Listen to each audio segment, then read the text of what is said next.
That's naughty. You shouldn't do that. I saw that blurred license plate. I saw that. Anyway, I was told that I can't mention who did that, but it should have made it on the air anyway. So, yeah, that's naughty. Don't do that. But anyway, you're listening to the Automotive ADHD Show. Matt West here, hanging out with you, talking cars on the weekend. Several great radio stations all across southern Colorado. AM 1400 KRLN in Canyon City. Of course, 91.7 KLZR in the Wet Mountain Valley. And here in Colorado Springs, home base, AM 1460, The Answer, as well as 100.7 The Word. Man, I almost feel like I'm syndicated.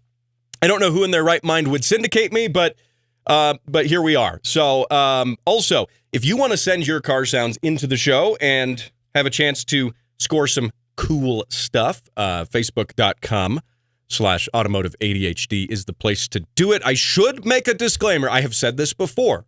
You do not need to break any laws to send your car sounds into the show. And if you send me car sounds from a street takeover, I won't play those, by the way. I don't support the street takeovers. Those are bad. They're bad for all of us. So, but anyway, again, Facebook.com/Automotive ADHD. And if email is more your speed, I do have an email for the show, matt@throttlewarrior.com. So you can send that in too if you're not on Facebook. And of course, I'll play them here on the radio. You have a chance to win some free stuff. It's all a lot of fun, and I really enjoy it. And of course, I live vicariously through your car sounds because most of the time my crusty project cars aren't running. So when yours are, I'm sort of living through your project cars. I'm enjoying them somewhat, by proxy, you could say. So, anyway, so I got to talk about a few things here. And by the way, I noticed coming into the studio here this morning, I'm here in the AM 1460 The Answer studio. I've got my little toy car here because I'm not in the garage with the big toy car. But somebody took if you're watching on video, on the microphone stand here, there was this nice big sticker that said Jim Miller for mayor, Colorado Springs, and somebody took it. I don't know who. I don't know where it is. I've looked all over and I cannot find it. So there's perhaps only one answer to this, by the way, which is that I'm calling some sort of fraud. I think some shenanigans have happened, and someone has stolen the Jim Miller for mayor sticker. It could be even borderline campaign fraud, election fraud.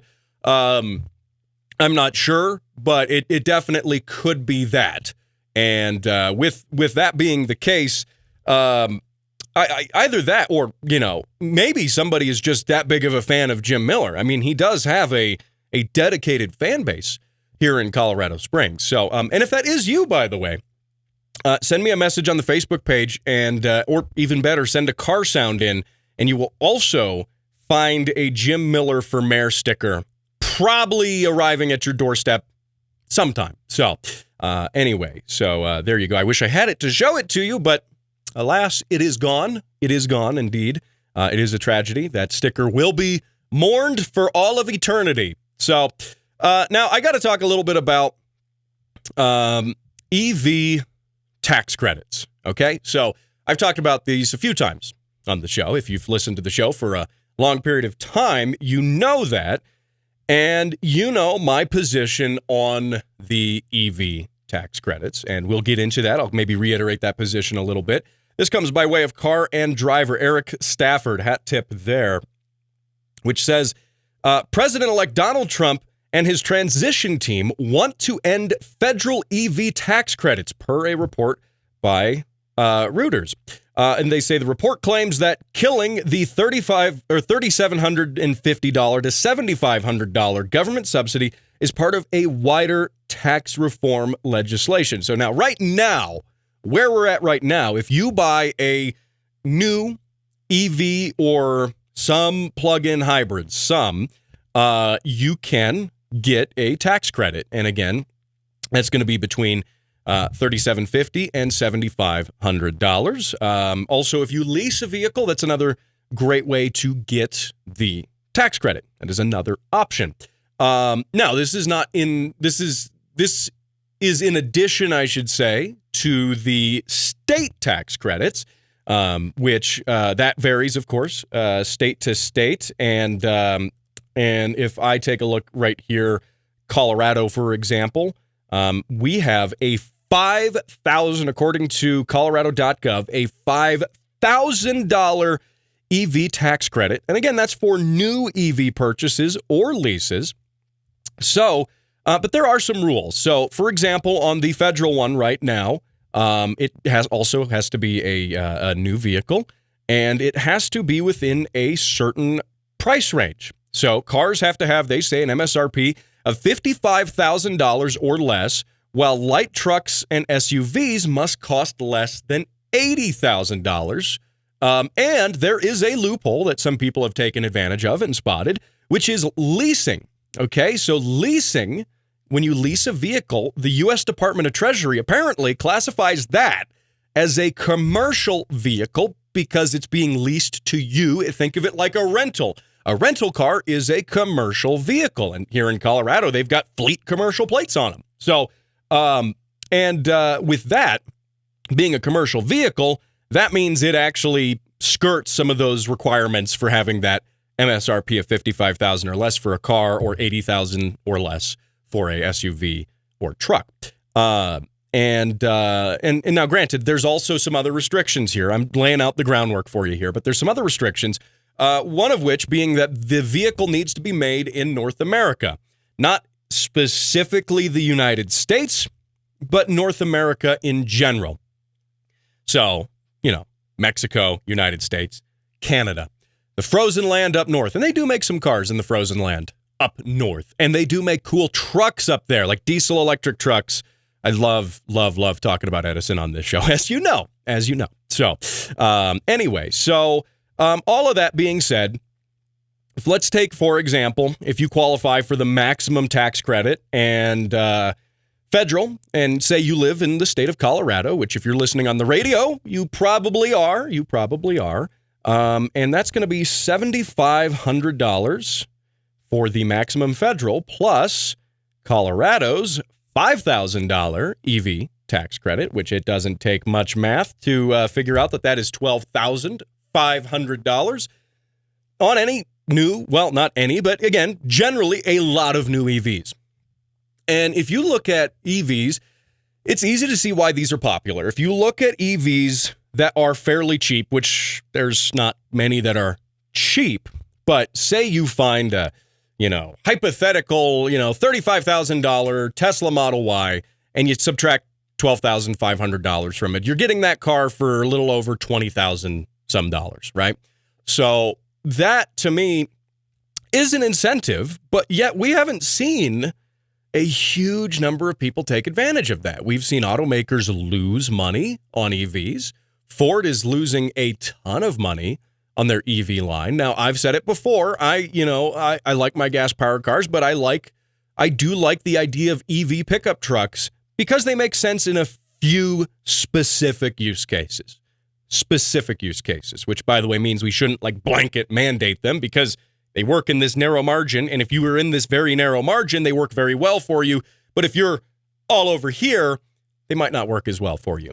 So, but Ford's been losing a ton of money on that. Despite that, the F-150 Lightning, I like the truck. I've got a family member with it, with one, and he likes it a ton, in fact. And I enjoy, being around that truck. It's a nice vehicle. I enjoy it. So, but with all of that being said, my problem here with the EV tax credits is that they shouldn't exist in the first place. They should not exist in the first place. And with that, you have to look at the fact that this includes, just on the federal level, $55,000 for cars, $80,000 for trucks and SUVs.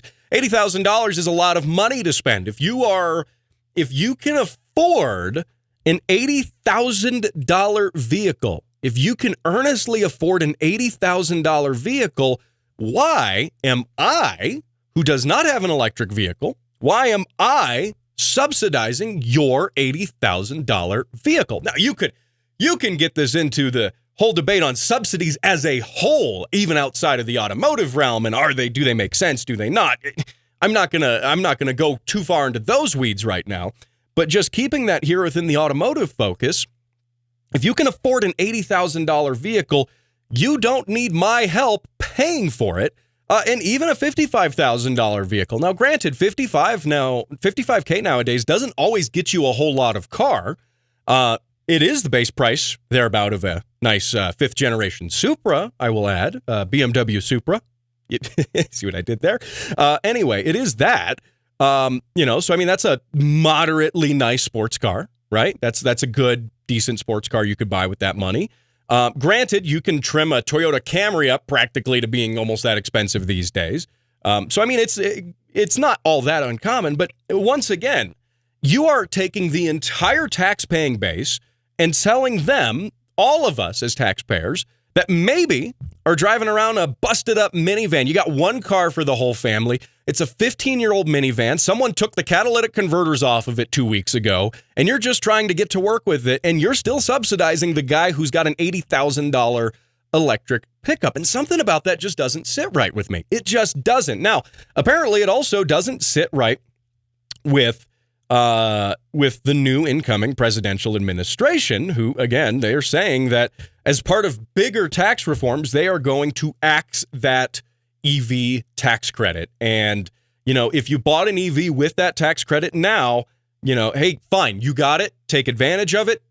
All right, that's how the system is. We're playing by those rules right now, but we're going to change those rules. And I think this is for the better. Now, one could argue that it's anti-innovation. Oh, well, we got to subsidize EVs because we need people to buy the EVs because they won't buy them if we don't subsidize them. I hear that argument from one very vocal group of people quite often. And for that, I have to say, if people aren't buying them, and because people don't want them, you have to subsidize them to get people to want them, that means there is something fundamentally wrong with the product, because people aren't going out in droves to buy it. If it was a perfect product, if it checked all the boxes, it was the best car in the universe. It ran on fairy dust, and it could go 1,000,000 miles per gallon of fairy dust. I don't know, but hey, you know what I'm saying, though. You know what I'm getting at, and I think that this is a good thing. Like, if there was a perfect car, we'd all be buying it. We shouldn't have to have the government saying, no, this thing, you need to buy it. So anyway, that's my thoughts on that. We're going to talk about some other fun things coming up. The best Porsche in the world is going away. I'll tell you about that after the break.